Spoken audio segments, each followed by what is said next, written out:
غلط سنا ہے آپ نے کہ اللہ جب کسی سے ناراض ہوتا ہے تو سجدے کی توفیق ہی چھین لیتا ہے۔ اللہ ناراض نہیں ہوتا میرے پیارے بہنوں اور بھائیوں۔ اللہ دینے والوں میں سے ہے، اللہ لینے والوں میں سے نہیں ہے۔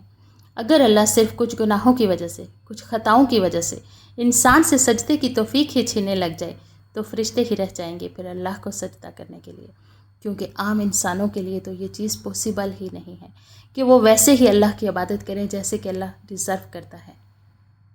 اگر اللہ رب العزت انسانوں سے سجدوں کی توفیق ہی چھیننے لگ گیا تو انسانیت تو بہت بڑی مشکل میں پھنس جائے گی۔ تم گنہگار ہو، تم نے نہ چاہتے ہوئے اس کی کوئی نافرمانی کر لی، بھٹک گئے، بہک گئے، حالانکہ تم بھٹکنا نہیں چاہتے تھے، اور اللہ تم سے سجدے کی توفیق ہی چھین لے۔ یہ والا سسٹم کیا آپ کو نہیں لگتا کہ تمہارے رب کے ساتھ سوٹ ہی نہیں کرتا؟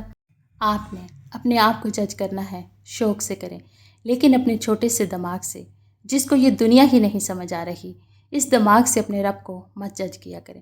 وہ رب جس کی رحمت نبی صلی اللہ علیہ وآلہ وسلم نے لوگوں کو سمجھائی، جس کی محبت کے جذبے نبی صلی اللہ علیہ وآلہ وسلم نے لوگوں کے دلوں میں ڈالے، اس رب کو اتنے تنگ زاویے سے نہ جج کیا کریں۔ جس دن تمہیں یہ یقین آ گیا نا کہ تمہارا رب باوجود اس کے کہ تم گنہگار ہو، بدکار ہو، تم اس سے دور جا رہے ہو، لیکن وہ رب تم سے اس کنڈیشن میں بھی راضی ہے، اسٹیل تمہارے گناہوں کو معاف کرنے کے لیے تیار ہے، پھر اللہ کی محبت میں تم سب کچھ چھوڑ دو گے۔